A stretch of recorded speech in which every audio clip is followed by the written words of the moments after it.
Assalamualaikum warahmatullahi wabarakatuh. Alhamdulillah, pada kesempatan ini kita bisa meneruskan kuliah filsafat manusia bagian ke-6. Sebelumnya saya mohon maaf karena kondisi lagi belum kurang fit lah ya. Jadi saya bacakan pelan-pelan saja ya. Semoga masih bisa dipahami ya. Oke, pada saat ini kita sampai kepada tema terakhir dari hubungan manusia dengan alam ya. Yang pertama adalah alam sebagai manusia besar, yang kedua adalah manusia sebagai mikrokosmos, dan yang ketiga adalah manusia sebagai tujuan akhir penciptaan alam ya. Saya bacakan saja dalam buku Lentera Kehidupan ya, pada halaman 166.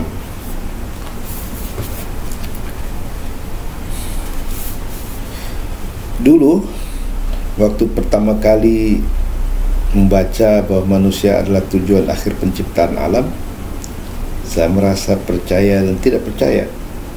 Namun semakin ke sini saya semakin percaya. Gagasan seperti itu seringnya saya dengar dari para sufi, bukan para filsuf.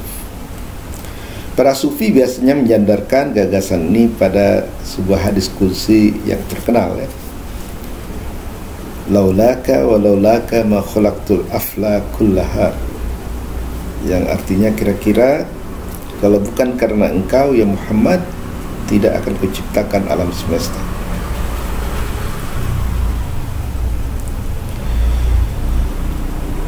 Jadi jelas bahwa tujuan akhir diciptakannya alam adalah untuk menghasilkan Nabi Muhammad SAW. Dari sini saya baru paham mengapa dikatakan bahwa Nabi Muhammad SAW itu telah ada ketika Nabi Adam diciptakan Tuhan. Dan dari sini jugalah muncul ajaran Nabi Muhammad sebagai ciptaan pertama ya. Jadi ada yang mengatakan bahwa yang cipta pertama itulah Nabi Muhammad, tetapi tentunya bukan Nabi Muhammad yang historis ya, tetapi yang metafisik. Alasannya begini, ketika Allah mengatakan kalau bukan karena Muhammad tidak akan aku ciptakan alam semesta, maka berarti Nabi Muhammad telah ada sebelum alam semesta diciptakan ya. Iya kan? Kalau bukan karena engkau ya Muhammad, tidak akan kuciptakan alam semesta, berarti sebelum alam semesta diciptakan Nabi Muhammad sudah ada. Dan tidak heran kalau kemudian ada yang mengatakan bahwa Nabi Muhammad dan namanya telah tertulis ketika Nabi Adam diciptakan.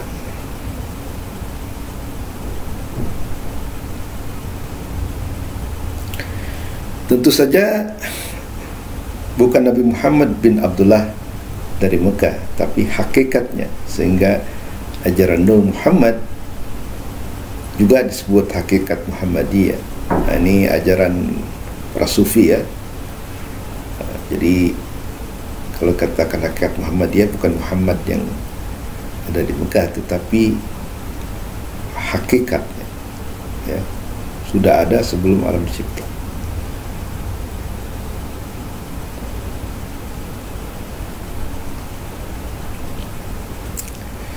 Namun di sini tentunya kita tidak hendak berbicara tentang Nur Muhammadiyah, Nur Muhammad atau hakikat Muhammadiyah, tetapi tentang manusia sebagai tujuan akhir penciptaan alam ya. Jadi kita tidak hendak berbicara tentang konsep hakikat Muhammadiyah.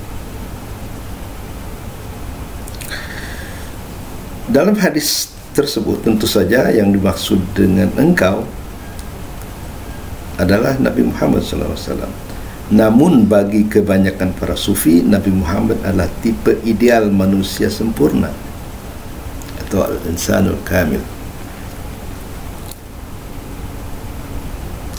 Sehingga jadilah hadis tersebut ditafsirkan oleh mereka sebagai, kalau bukan karena mengharap manusia, yakni insan kamil, takkan Allah menciptakan alam semesta.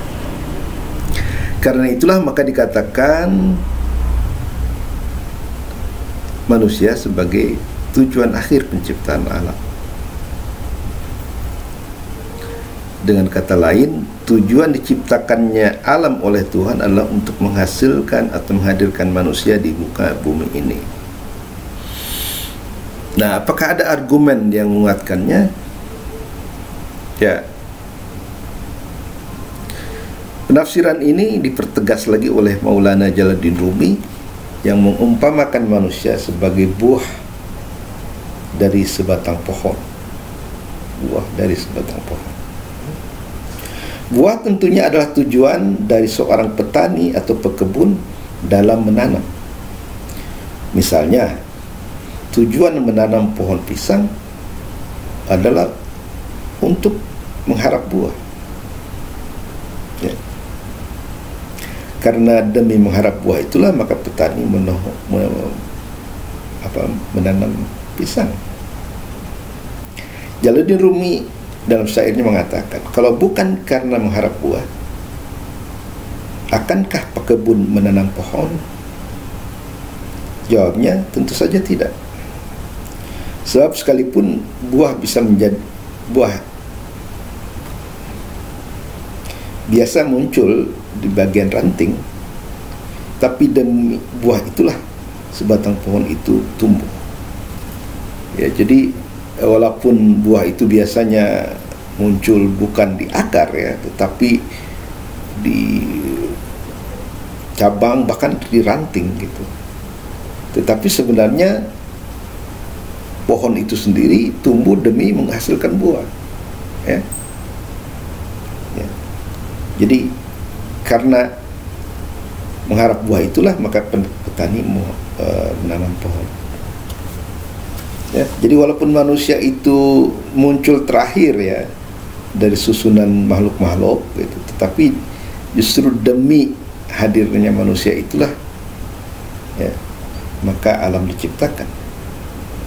Tentu saja harus ada makhluk-makhluk lain ya sebelum manusia, karena itu akan menjadi bahan pokok bagi kehidupan manusia. Ya. Meskipun begitu, seperti buah ya kan, pohon tidak akan ditanam kecuali mengharapkan buah. Marilah ambil contoh pohon pisang. Tujuan tumbuhnya pohon pisang adalah untuk menghasilkan buah. Selama ia belum berbuah, biarpun kita potong batang tersebut separuhnya, ia akan terus tumbuh. Nah, ini pengalaman waktu di desa dulu ya kan. Kalau ada pohon pisang yang kena tertiup angin misalnya, itu dia akan patah gitu. Nah, untuk bisa menumbuhkan jangan ditebang di akar ya, dipangkas saja di atas 1 meter, 1,5 meter gitu, dia akan tumbuh lagi ya. Kenapa tumbuh lagi? Karena dia belum mencapai tujuannya. Dia belum mencapai tujuannya itu menghasilkan buah, ya kan? Nah, nanti kalau sudah berbuah, ya kan, sudah tercapai misinya. Nah, lalu kita tebas lagi, nggak bakal tumbuh, ya, dia akan mati. Kenapa? Tujuan akhirnya sudah tercapai.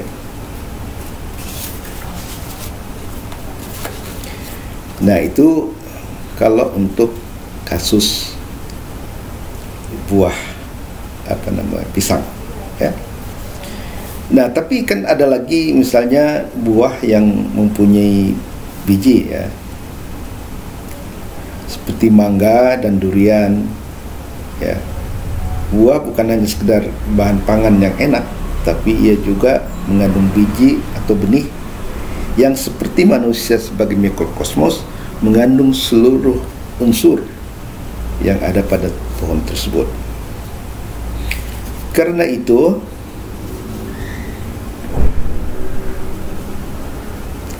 kalau benih yang kita sebut, biji tersebut kita tanam, maka akan tumbuh darinya bukan hanya buah, tapi juga keseluruhan bagian dari komponen pohon tersebut, dari mulai akar, batang, cabang, ranting, daun, bunga, dan buah itu sendiri. Ini berarti bahwa setiap diri kita, siapapun dia, adalah benih alam yang terkandung di dalamnya seluruh unsur alam semesta, seperti yang kita pernah diskusikan pada waktu kita bicara tentang manusia sebagai mikrokosmos. Dengan kata lain, seluruh dan setiap diri kita adalah mikrokosmos atau alam kecil yang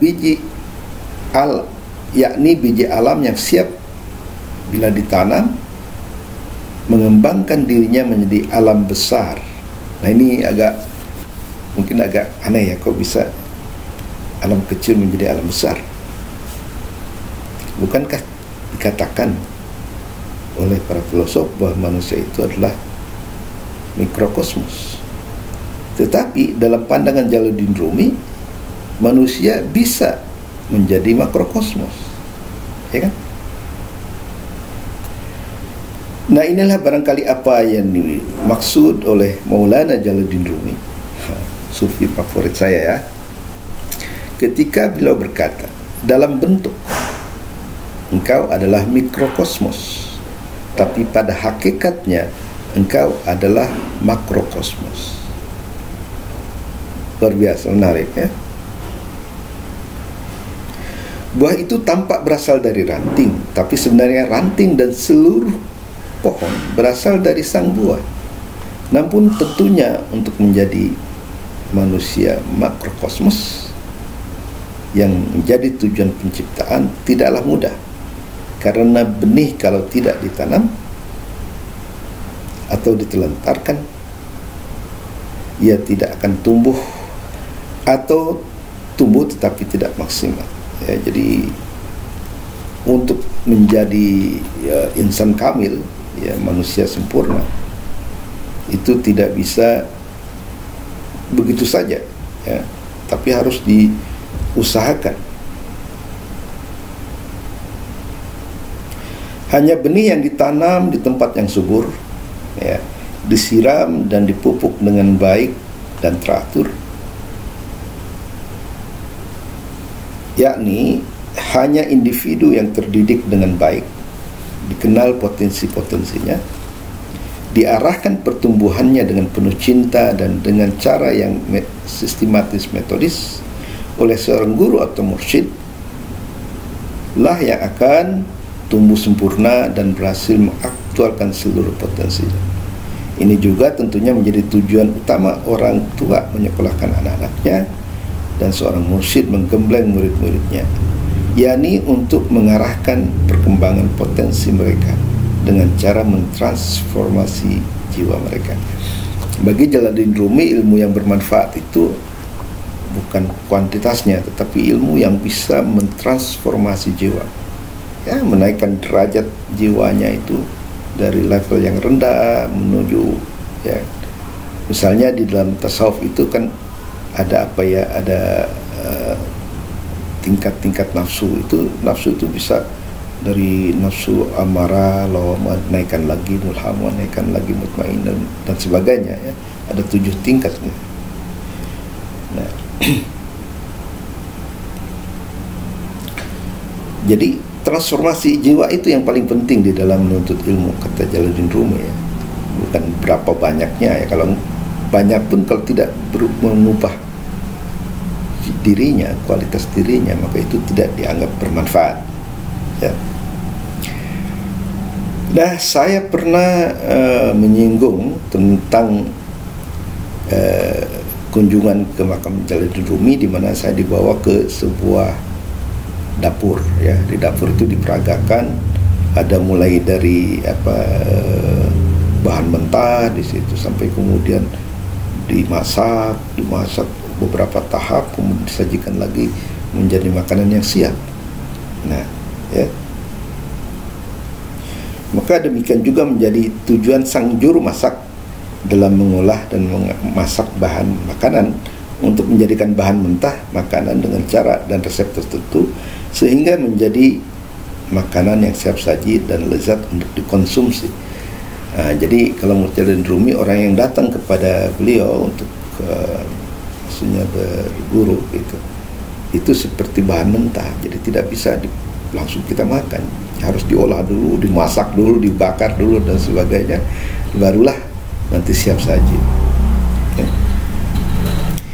Nah, akan tetapi sebelum membahas lebih lanjut siapa manusia makrokosmos yang dimaksud oleh Maulana Rumi sebagai tujuan akhir penciptaan alam, ada baiknya kita diskusikan dulu bukti-bukti rasional atau ilmiah bahwa manusia adalah tujuan akhir penciptaan. Seperti telah disinggung di muka, di alam ini terdapat konstanta fisik yang pada umumnya dipercaya berlaku secara universal dan tetap dalam waktu tertentu. Inilah yang dimaksud dengan konstanta fisik, ya, yang dikatakan kira-kira sama dengan konstanta matematis, kecuali bahwa yang terakhir ini tidak melibatkan pengukuran fisik. Ini menunjukkan gaya-gaya alam yang ditala dengan sangat halus, ya, istilahnya finely tuned oleh Tuhan untuk mengarahkan perkembangan alam menurut tujuan tertentu. Di alam raya ini terdapat macam-macam konstanta mapan, di antaranya kecepatan cahaya dalam hampa udara, itu dilambangkan dengan C, konstanta gravitasi G, konstanta Planck H, konstanta Boltzmann K, dan sebagainya. Apapun jenis konstanta fisik yang diajukan, satu hal yang jelas bahwa alam ini telah ditala sedemikian halusnya dan tidak bisa diubah kecuali oleh penciptanya sendiri. Nah, pertanyaannya adalah mengapa harus begitu? Jawabannya adalah karena kalau ada sedikit saja perubahan pengukuran, misalnya kalau kecepatan cahaya lebih sepermiliar detik saja dari yang sudah ditentukan, maka perkembangan alam tidak akan seperti ini lagi, karena alam akan berevolusi terlalu cepat dan yang jelas tidak akan dapat menghasilkan bumi seperti yang kita huni sekarang ini. Dengan demikian tidak akan ada juga kehidupan yang lebih baik, ya. Lebih-lebih tidak akan ada manusia seperti sekarang ini, ya. Jadi ini seolah-olah ya Tuhan mempersiapkan kehadiran manusia, karena dengan konstanta itulah maka alam menjadi seperti yang sekarang, ya. Bumi ini selama ini boleh dikatakan satu-satunya yang kita ketahui, planet satu-satunya planet yang kita ketahui dihuni, bisa dihuni oleh manusia. Walaupun banyak sekarang ketemu ada super bumi dan sebagainya, tetapi yang terbukti secara ilmiah baru ada bumi. Nah, ini tentu saja merupakan hasil dari proses yang panjang, yang sangat rumit, ya. Nah, tapi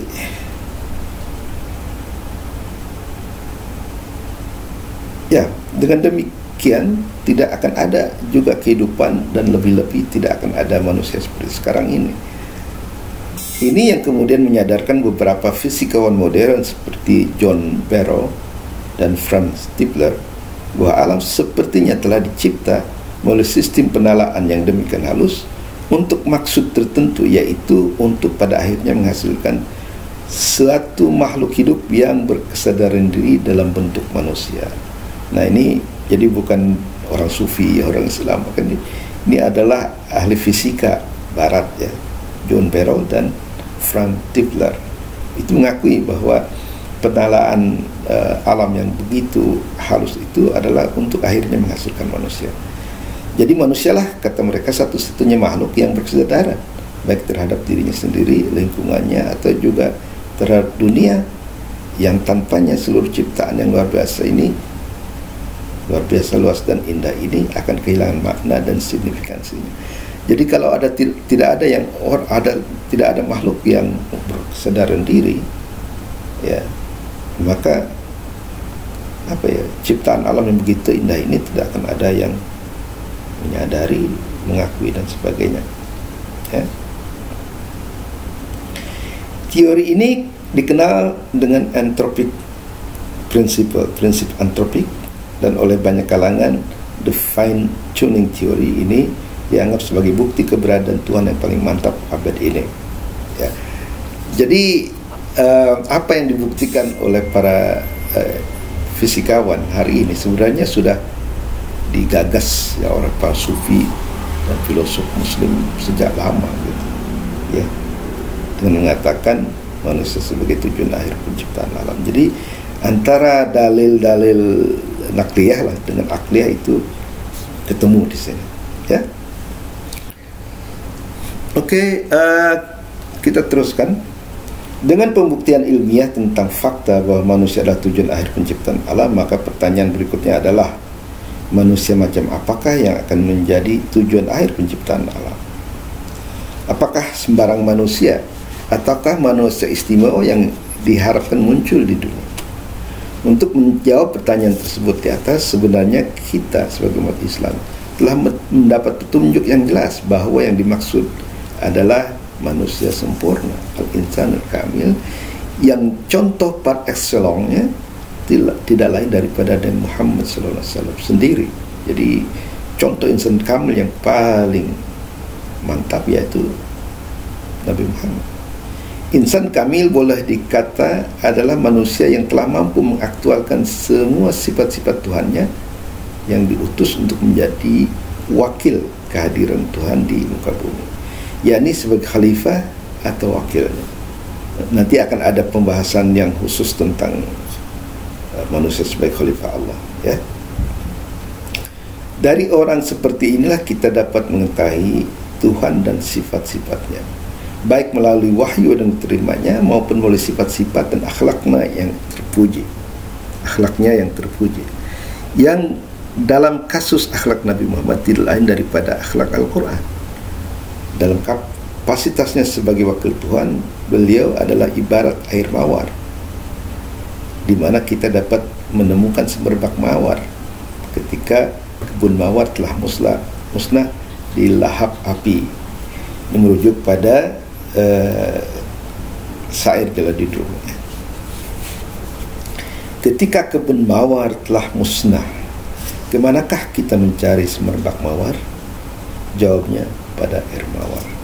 Jadi Nabi Muhammad dianggap atau dibandingkan dengan air mawar yang walaupun tidak berbentuk mawar tetapi dia membawa semerbak mawar. Jadi kita tahu kalau mawar itu sifat-sifat Allah misalnya, maka melalui Nabi Muhammad kita bisa mencium atau mendapatkan gambaran tentang sifat-sifat Allah.